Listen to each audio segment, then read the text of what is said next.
Hello, everybody, and welcome to a new episode of the Awaken Together podcast. I'm Kat, and today I am joined by a special guest to help us dive into the topic of psychedelic integration. Now, this is kind of like a part two from last season's episode where Jen and I shared our experiences around catalyzing healing through psychedelics. And I'm super excited to be joined today by a very special guest, Christine Grace. Now, to give you a little bit of information on Christine before we dive in, Christine is located in Calgary, Alberta, Canada, and she's the founder of RAW, which stands for Radically Authentic Wholeness. And she's a part of the Leadership Council of the Whole Human Embodiment Network, which is focused on cultivating growth and healing through the intentional use of psychedelics and alternative modalities. She's also a certified transformational integration coach and has worked intentionally with psychedelic medicines for her own holistic integration and growth for over a decade. She has been supporting and guiding psychedelic medicine work with groups and individuals for over 4 years and has coached over 300 people to embody their inner wisdom expressed through these catalytic experiences. So excited to introduce you to Christine. Welcome. Thank you, Kat. I appreciate that warm welcome. Of course. Thank you so much for being here. How are you doing today? Yeah, I'm doing great. It's a lovely fall Saturday up here. Our winters are getting pushed. Normally we have like snow on the ground by now, but we've been having these lovely falls these last few years. So it's a sunny fall day up here in Calgary. That's so nice. It's a little dreary here in Denver today, but it's still like beautiful fall weather. And I think it's kind of similar. We get our first snow usually in October, but it's been gorgeous so far. So I love it. Yeah. And to share how Christine and I know each other, I was actually lucky enough to experience her work when I had been doing my ketamine therapy just a couple months ago now. She was one of my integration coaches in a group session, and I absolutely loved everything that she had to share, the way that she held the space. And so that's why I asked her to be on with us today. So again, thank you, Christine, for that. You're so welcome. And thank you. I'm so glad it was helpful for you. Those group sessions can be so powerful. So one of my favorite ways to integrate and work with people. So special just hearing other people's experiences. I found it very validating. So yeah, that's kind of why we're here today, how we know each other. And Christine, I'd love to just hear a little bit more about you. So what's your why for getting into this line of work? Yeah, that's such a great question. Fundamentally for me, I stumbled into psychedelics when I was like 19. Just some of the friends I had, I was running around with more of a people who would come across psychedelics. And I was suffering with really bad depression. I'd been depressed most of my life due to what psychedelics showed eventually was just some trauma that had been repressed. And it was through psychedelics that I actually started to not only understand myself and what depression was actually kind of teaching me, but it helped me actually learn how to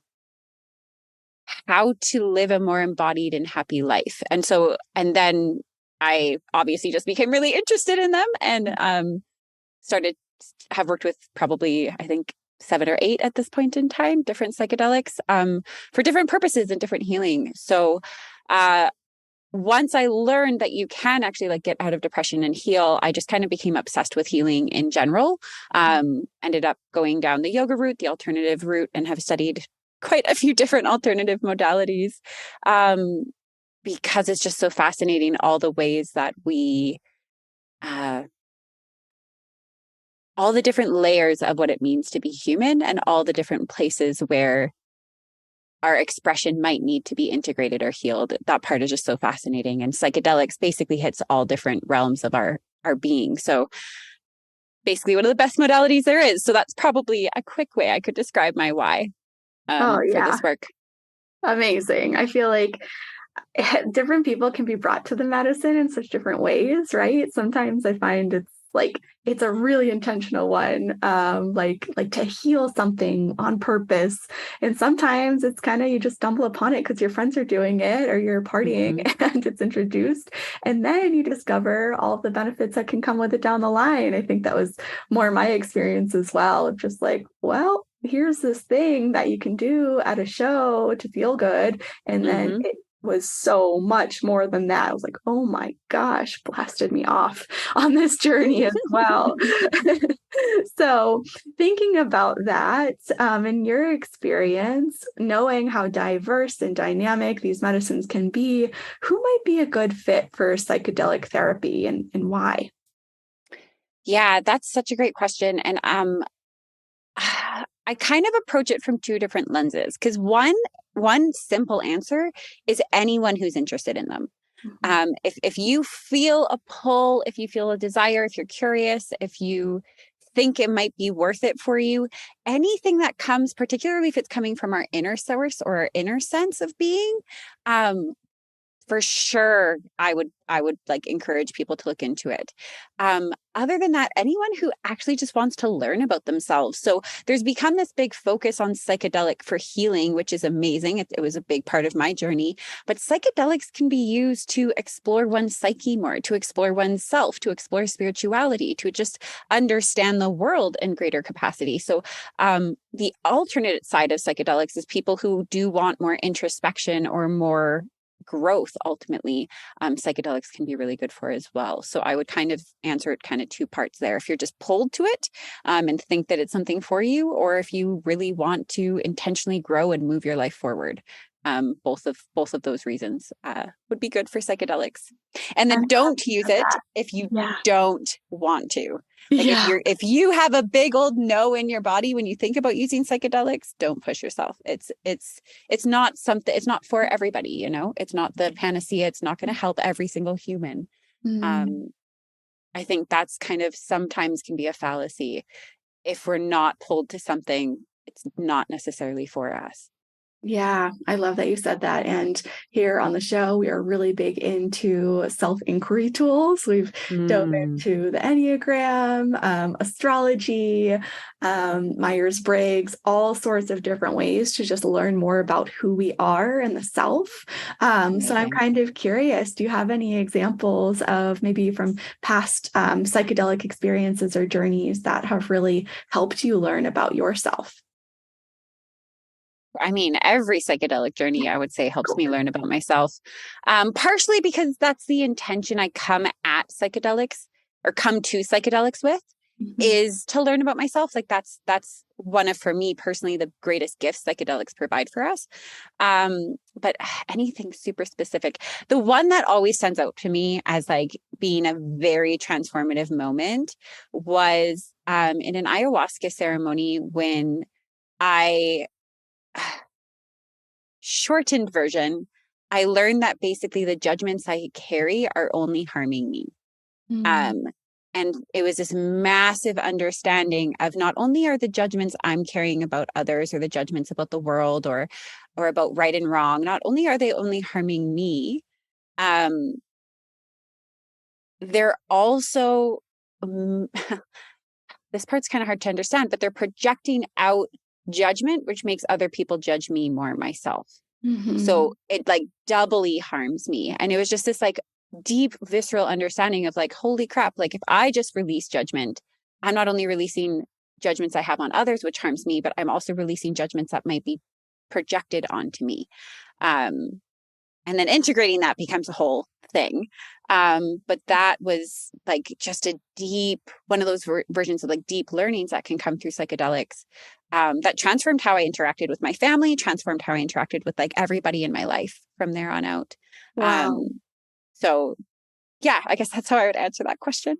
Yeah, no, that's a really great one. And I feel like they're endless too. But these takeaways, right? We have them when we're on our journeys, and then we just feel it on a cellular level. That's like when I've been explaining psychedelic experiences in the past to people who haven't had their own experience with it, that's my best way to describe it. It's like we have these astounding takeaways and learnings and teachings that come from it. And then when we explain what it is, it might sound a bit simplistic to people who we're sharing it with, right? Mm-hmm. But for us, it's like absolutely mind blowing, and it changes things. So the most recent one that I can remember for myself was from my ketamine experience. And I had 6 different times where I took it in a guided kind of container. And inside of each of them, I had this little glimpse. They were very visual. So even with my eyes closed, like I had all sorts of visuals, and I'm very clairvoyant. So that's just kind of how I process and see things in my journeys. I was seeing things like statues, like animals that I'd never seen before, lots of colors.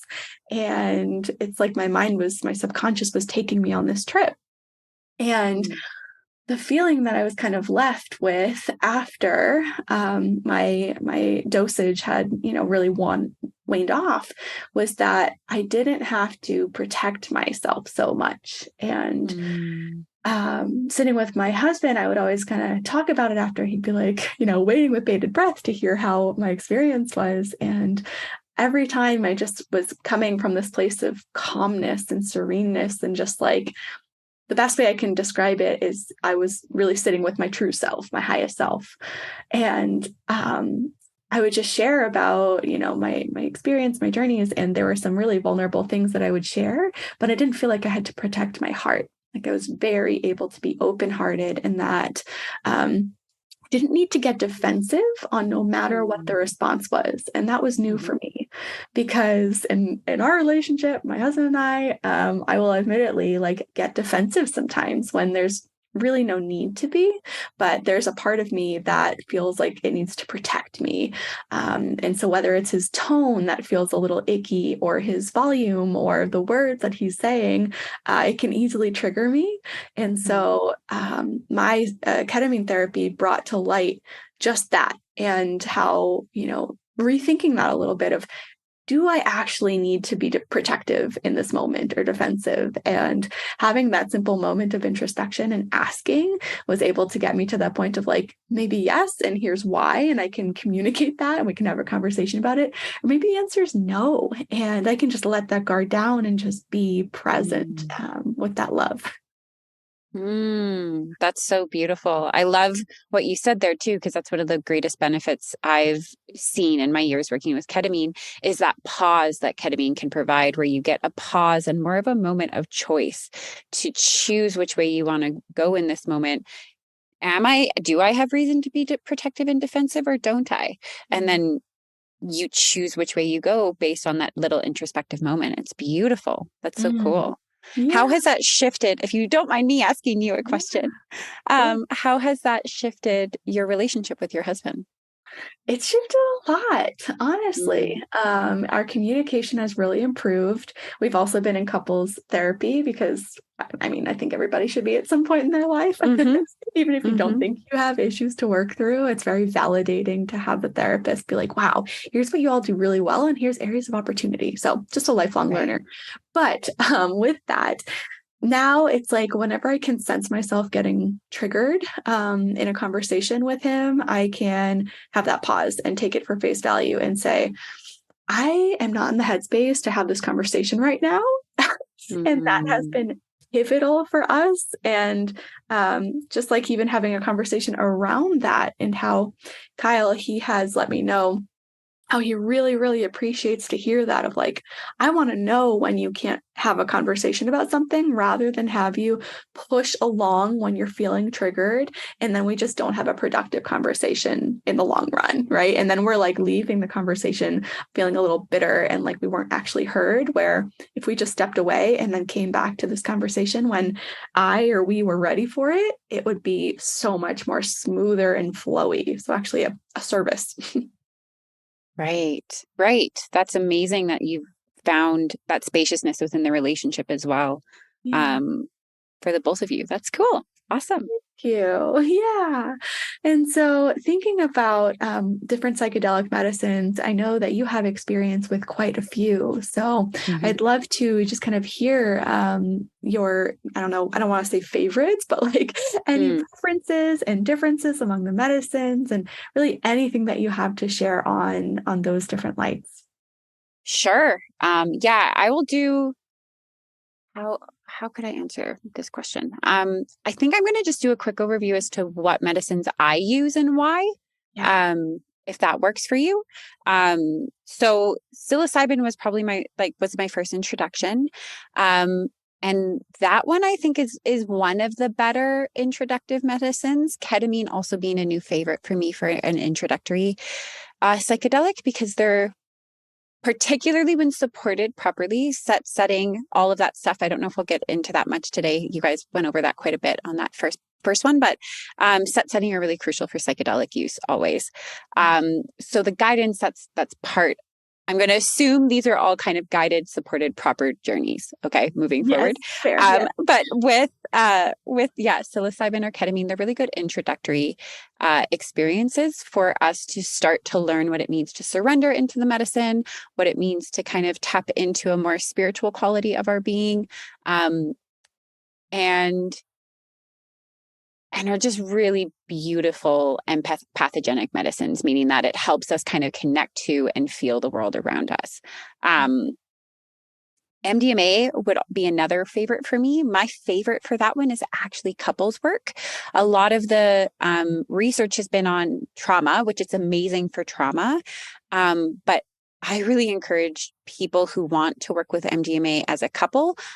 It can be super beneficial for that because it's even what you mentioned with ketamine, where our kind of our guard drops with our partner and we're able to say that extra thing that might be just below the surface, just like we're so transparent, we're so honest. And then there's like that extra 5% that we're just a little bit scared to share. All of a sudden we're scared to share it. And our partner who's also on MDMA can receive it without their ego being flared, without their fear centers online as much. So there's this exchange, this deeper exchange of information where we can connect more to our partners and work through kind of those deeper, stickier layers that can kind of create tension within a relationship.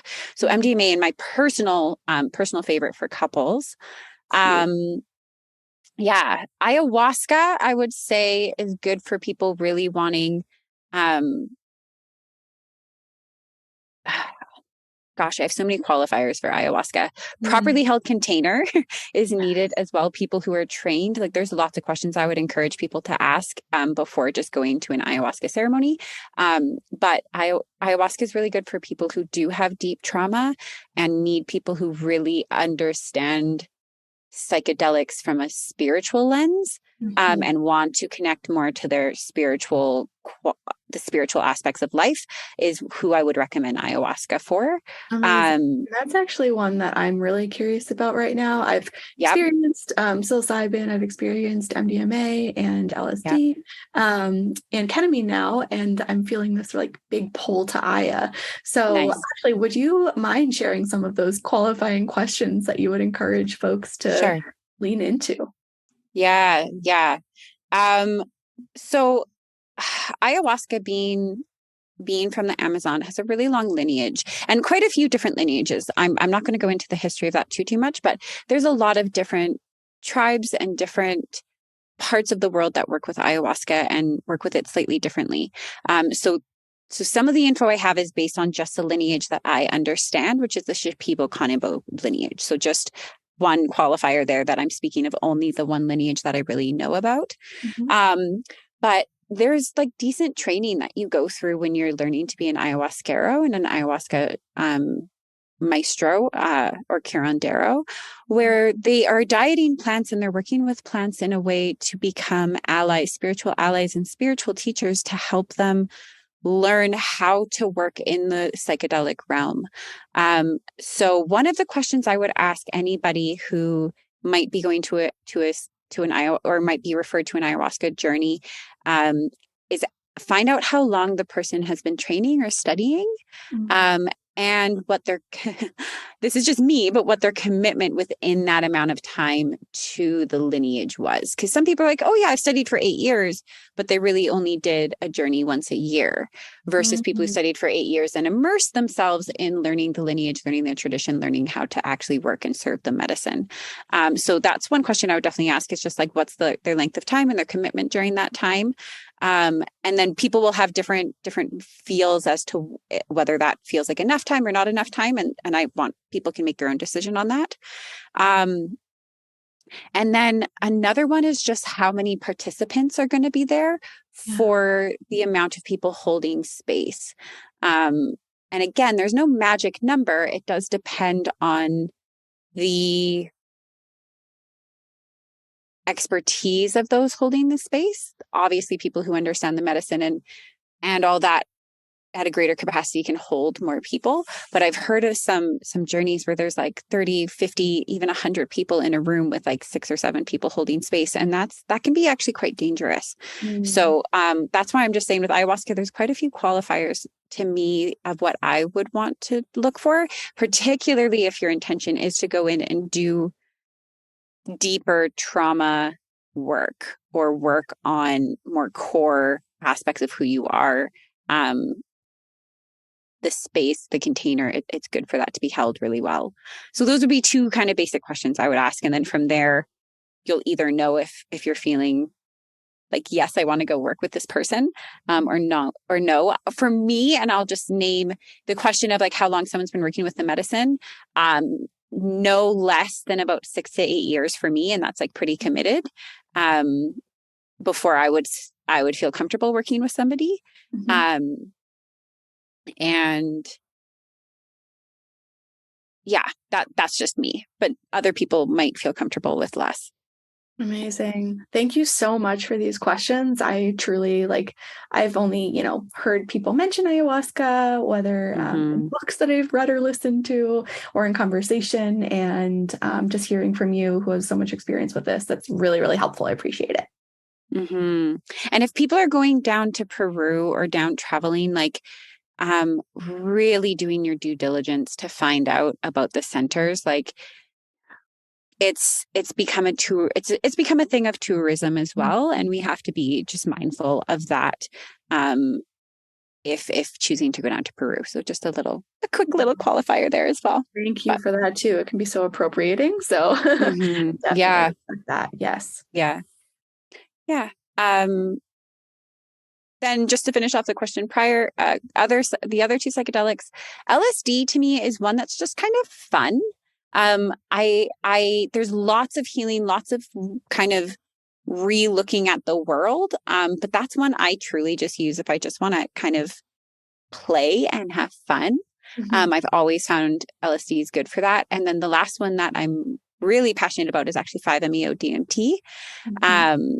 And that is a medicine that's really good for people, trauma, depression, anxiety for sure, when dosed correctly. There's a taping dosing model with 5-MeO that I personally think should be the only way that 5-MeO is dosed. But it really allows people to learn to surrender, learn to really release and relax into such a profound and kind of big experience that 5-MeO provides, while also really tapping into the deep spiritual qualities of kind of oneness, wholeness. Some people say God, depending on kind of your language. I look at it more, I use the language for 5-MeO. It taps you into unconditional love. But what that can do sometimes is it'll show us perhaps where we are not loving either ourselves or others. So there's elements of a 5-MeO journey that can be really deconstructive, because we can think we're acting in a certain way that we aren't sometimes. So yeah, there's lots of interesting things that can come through a 5-MeO journey, but people go to that medicine for all sorts of reasons. It can be very powerful. Oh, so cool. I'm really excited to chat a little bit more about that. To Mm. kind of take a step back on Hmm. time frames, I feel like some of our listeners might be new to this. So Right. I think that might be interesting to kind of notate. I know for like, I'm most experienced with LSD and MDMA, and like psilocybin mushrooms are still like, I've only experienced them maybe 5 times, 4 or 5 times, or something like that. And in my experience, like a typical dose of mushrooms, 2 milligrams, I believe. I don't know. Correct me if I'm wrong what a typical dosage of that is. But that lasts me about 3 to 4 hours. And I'd Hmm. love to hear like what your sense is for the different medicines and how long those journeys are, to also give some ideas to our listeners. Totally. Yeah, that's a really good question. So I would say for psilocybin mushrooms, one nowadays there's so many different strains that it does kind of depend on the potency. So that's one thing as these things become more and more legal, just to be aware of. So what I'm going to do is more, I'm just going to say kind of a general overarching place to start would be probably Sure. more like 2 grams, not milligrams. Yes, that's About it. 2 grams, 2 to 3 grams is like a decent intro dose where people should. I shouldn't say should because it does. You still have to surrender into the experience, but most people will be able to feel it without it becoming an overwhelming experience at about 2 to 3 grams. Um, yeah, and then there becomes like bigger doses. And then the other part of your question was. Um, Yeah, so just for each of the different oh, medicines. right. Length of time. Yeah.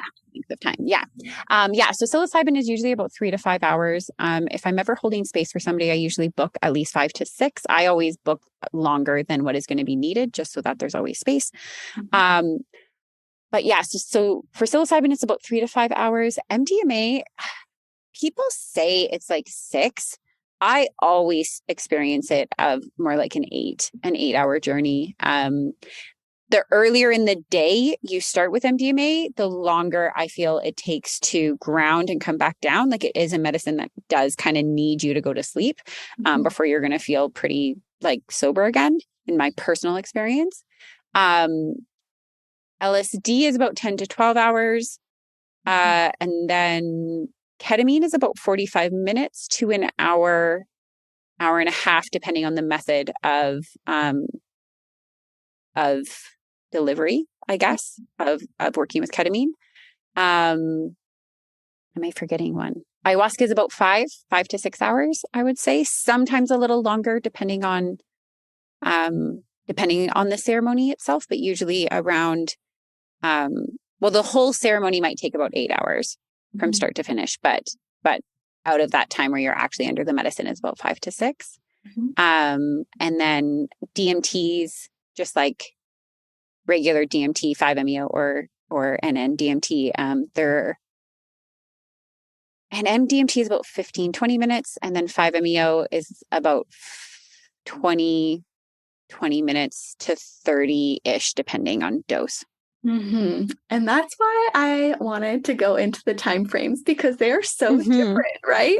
And I think especially as we learn a little bit more from you about 5-MeO DMT, I haven't had any experience with this one. And just hearing, I've heard from some friends that the most intense parts of it are like 5 minutes long, but it feels like a lifetime.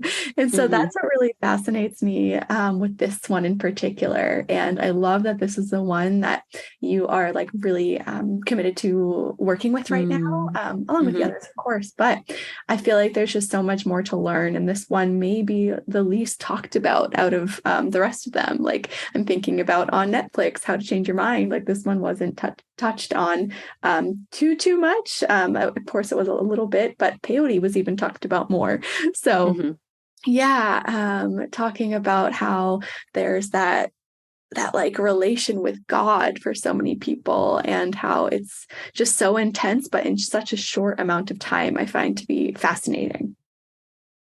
Yeah, it's 5-MeO is a super fascinating substance. So it's a big deconstructor. It really deconstructs what we think about this reality. So one of the biggest constructs we have in this reality is time itself. So it melts time in this way where you simultaneously feel like it's been no amount of time and the longest amount of time you've ever experienced in your life. And not always like that. Like I've had some experiences where I'm fairly aware the whole time. Dosing is a really big factor with 5-MeO. And in my, like I said, kind of earlier, dosing, I think has been misunderstood with this medicine because we have this is going to go on a bit of a tangent, but our culture kind of has this more is better mentality as an underlying kind of core value. And that bleeds into everything. And so we have this idea, and then kind of how psychedelics have been talked about generally is like, oh, you need the heroic dose, you need to break through, you need like this language of more is better. You need to like reach this thing.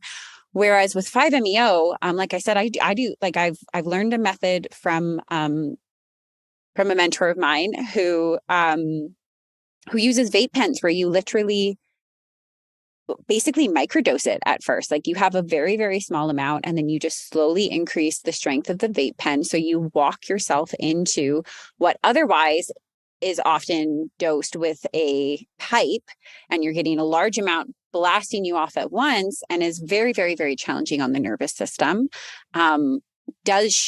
Does kind of give you that blast off, this like massive experience. But coming back from that massive experience can be really challenging as well. Whereas when you slowly walk yourself into it and allow yourself to learn how to surrender, how to calm your nervous system while being in this medicine, you get a little bit longer of total time in the medicine because you're slowly working with it. And it's just like you teach yourself surrender in a really beautiful way. So I feel like I kind of went off on a tangent, but I love that tangent. That's such a valid point. And I think it's really needed. So thank you for sharing that. And then thinking about this, do you have any stories that you could share of like memorable transformative journeys that you've had with 5-MeO that are like detailed and can kind of paint us that picture of what it might be like to help us understand like if we might be interested in that? Sure. One way that people have been describing it lately when working with me is that it basically moves their mind a little bit out of their body. So when you can teach yourself to surrender, it's not the traditional way of like an ego death, but it is this kind of sidestepping of the ego's control over the body so that the body can just go through whatever the processes that the body needs to go through. Sometimes that's extreme shaking. That can be like yelling or screaming.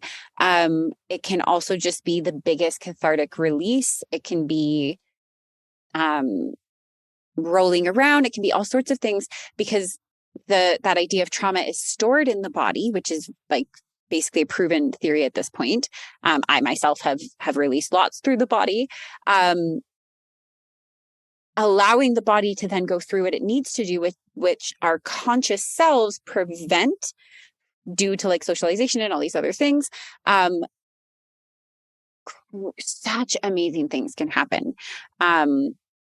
I have witnessed friends of mine just completely, and not through just like one experience. Like that's one thing I'm really cautious about with psychedelics, that you take an experience and your whole life changes, because it's not that simple. There's a lot of work that goes into it, but who just slowly through what came through for them, which is hard to describe with 5-MeO.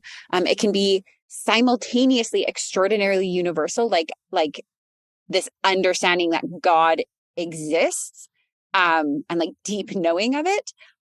And it can be super deeply personal, where it's really helping you work through like a trauma that you maybe didn't even know. So for me, it actually worked out. I was working with it quite regularly while I was training, like learning to work with it. And it kept bringing me back to the same memory I had that basically started this belief that I wasn't loved by my parents. And I eventually got to this place where I just had the choice to let the memory go. Like, it was like, you can hold on to this belief. You can hold on to this memory that keeps you in this belief that you weren't loved. Or you can just let it go. And I just had this moment of like, okay, I'm just going to let it go. And from that moment, I've never had that memory surface. I've never had like that belief has shifted in a way that it's really hard to describe. It's just like, instead of it feeling there, it's like, no, like that was never true. And I consciously worked through that in therapy, that it wasn't true, but I couldn't get rid of like the underlying residue that it wasn't true. And that experience really like uprooted that whole underlying residue, so that belief just doesn't exist in my being anymore. Wow. Oh my gosh. That's so impactful. And thank you for sharing that too. Like that you'd really tried to work on that in therapy in the past. Mm-hmm. And, sometimes that works for many things, but for some beliefs that are just so deeply rooted to your core, like from childhood, I think a lot of people have found that in traditional like talk therapy, that it's just not enough sometimes for those ones that are just so deeply in there. So, oh, that's huge. And I mean, thinking about this, like integration is the whole other part of what must happen after these psychedelic experiences, so that they're not just one-off experiences and rather can actually change our lives. So I'd love it if you could share your light on integration, the importance of it, your tips, anything on the subject that you think would serve. Sure. First thing I just want to say there, that's one of the fundamental differences of why I think psychedelics are such a great tool, particularly when paired with therapy. Like, I did a lot of therapy along with starting with psychedelics in my early 20s. I now tend to work with coaches, and that's a whole own thing. But with like, psychedelics are a tool that help us have the embodied experience that our conscious mind is working out in therapy. So if the conscious mind doesn't do the processing in therapy, which is also what some of the integration work is, it might be actually hard to have that embodied experience otherwise. So they do work really well in tandem. And I want to make sure people do understand that. It's not one or the other. It's like, use all the modalities you can for a problem to get it fixed as quickly as you can. It's like, and psychedelics are just a catalyst for that. So I just want to make sure that that's kind of clear. And then coming to integration. So the way I'm actually thinking about it these days, which is taking me kind of a long time, is integration is actually the process that everyone is on, period. In and out of psychedelics, we are on a process of integration, of taking our lived experiences and working forward in a way that is effective for us. Integration fundamentally is connecting things that are different. We're doing that all the time in life. We are taking in new information and doing something with it, integrating it. And so I actually see integration as a process of life, that psychedelics come in and provide a tool to help us in that integrative process that we're consistently on. So I actually look at integration a little bit differently these days, because it's something that we're doing whether or not we're using psychedelics.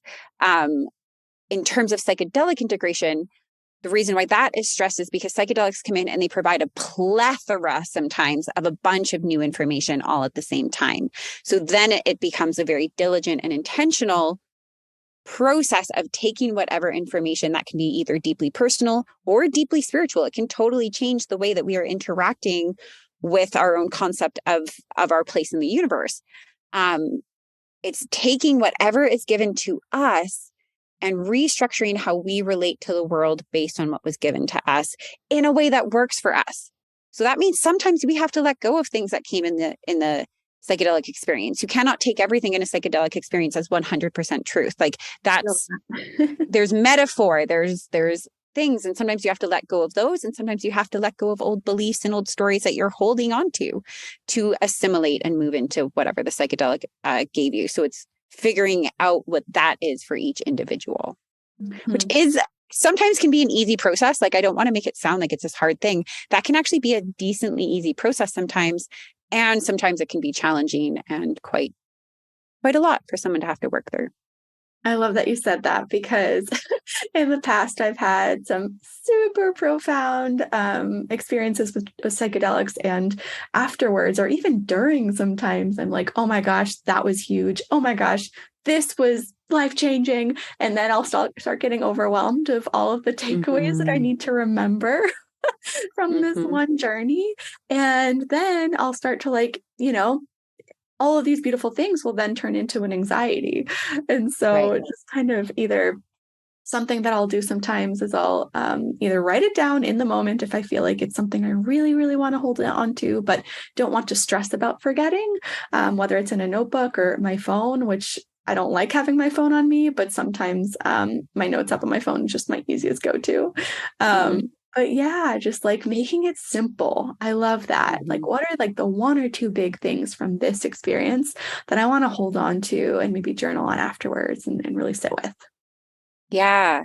And I think I have people who have said like, oh, I can't remember everything in my journey. And it's like, you can't remember everything in your life. Like, that's okay.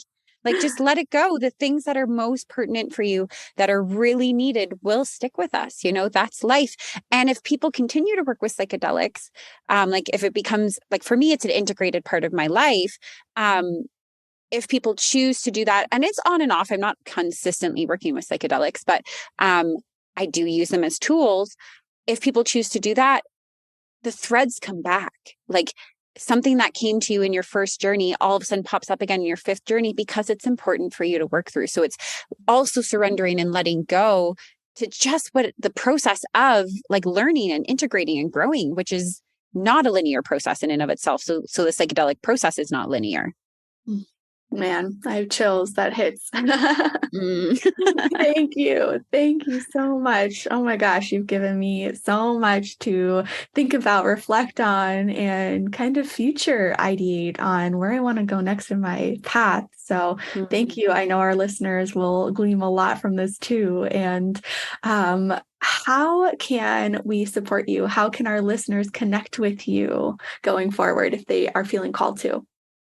Beautiful. Thank you for that question. And yeah, I'm happy. I love talking about this stuff. So anytime you want to dive into psychedelics, I'm here. So, yeah, listeners can go. I don't have social media. I don't really have social media. You can go to my website, rawproject.org, or just email me, Krystine, Krystine at rawproject.org. I like email. And then our community, the Whole Human Embodiment Network. It's a network of little communities of people getting together to talk about this stuff. There's like different sharing circles. There's all different things in that that I lead some things in it, but I also am just a participant of people who are growing together and learning how to embody and be our human selves. So those are the places where people can find me. And thank you so much, Kat, for asking me to be here and having me on today. I really appreciate it. Absolutely, Krystine. It was such a joy. You're such a gift and such a wealth of knowledge. So thank you, thank you, thank you. And to our listeners, if you have any comments, questions, feedback, praise that you want for this episode for Krystine, you can also get in touch with us on Instagram at Awaken Together Podcast. We're here for you and we love to hear your feedback. To show your support, we'd love it if you follow, rate, and review this and other episodes of the podcast. And we'll see you all next week.